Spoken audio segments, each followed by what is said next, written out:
quand on regarde les choses de très loin à l'échelle de la planète, on peut dire qu'il y a quelque chose, je dirais, de commun à l'Europe et aux sociétés un peu héritières des sociétés européennes. Enfin, je pense aux États-Unis ou au Canada,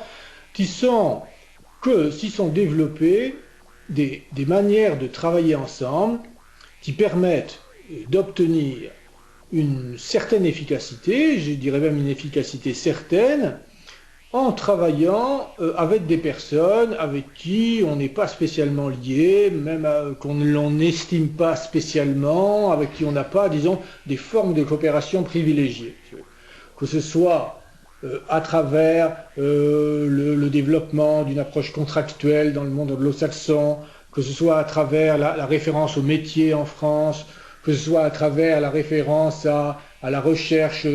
d'accords, même entre des gens qui ne se connaissent pas et qui ne sont pas liés, dans le monde germanique au sens large. Donc on a à chaque fois la construction de modes de coopération qui permettent d'arriver à, sans avoir besoin d'être spécialement liés, donc de travailler ensemble de manière, sinon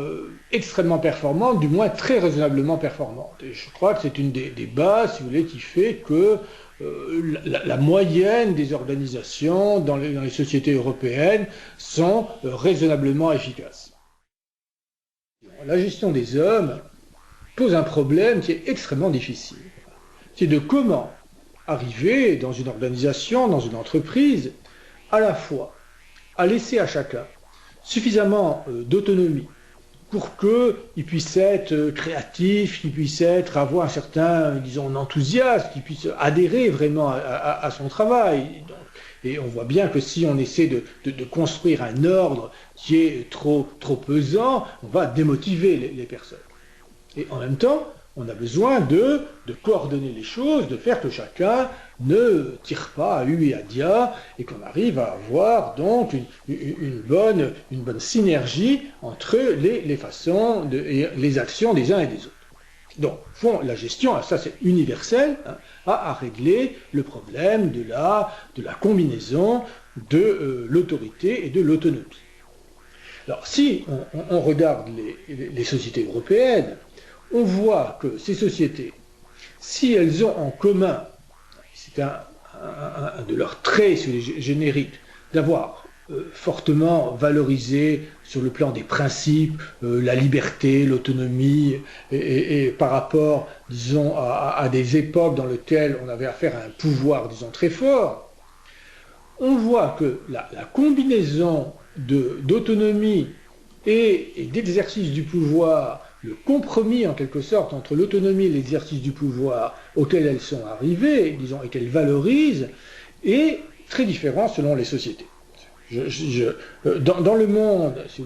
anglo-saxon, et ça se voit, par exemple, si on se réfère aux philosophes qui, entre la fin du XVIIe et le début du XIXe, ont été des penseurs de la liberté, des gens comme Locke, Kant, Fichte, Sieyès, Tocqueville, etc. Donc on voit que dans le monde anglo-saxon,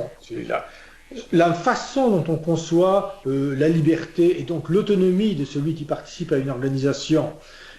c'est de faire référence au modèle du propriétaire, hein, du propriétaire donc qui va être libre de gérer lui-même ses propres affaires et de coopérer avec d'autres à travers des relations contractuelles dont la bonne exécution est surveillée par la loi. Dans le monde germanique,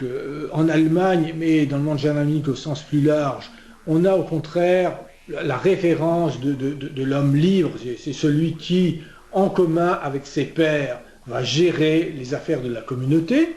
et donc qui va ensuite, une fois qu'il a décidé en accord avec les autres membres de la communauté, va être prêt à se soumettre à l'avis générale de la communauté. Et en France, vous avez encore une troisième manière de voir les choses dans laquelle la forme de liberté et donc d'autonomie dans le travail qui est désirée est plus lié au fait de voir respecter les libertés, j'allais dire les privilèges coutumiers liés à la place spécifique qu'on occupe dans la société. Donc, vous savez, on a ce qu'on pourrait appeler des différences de culture politique. Alors, ces différences de culture politique